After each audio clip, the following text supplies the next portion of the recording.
Sejak disahkan dalam sidang paripurna DPRD beberapa waktu lalu, hingga kini penerapan Perda Penanggulangan Wabah Penyakit masih menjadi tanda tanya.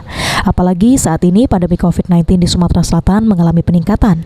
Sehingga dengan hal tersebut, Ketua DPRD Sumatera Selatan Anita Nuringhati mendesak kepada pemerintah provinsi agar penerapan Perda Wabah Penyakit di masa saat ini segera dilakukan dengan TNI Polri. Saya akan meminta kepada pemerintah Provinsi Sumatera Selatan untuk menerapkan perda yang sudah kita sahkan.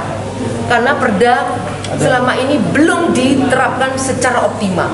Kita minta perda masalah penanggulangan pencegahan penyakit menular. Itu yang baru-baru ini kita sahkan, itu harus diterapkan bersama-sama TNI Polri.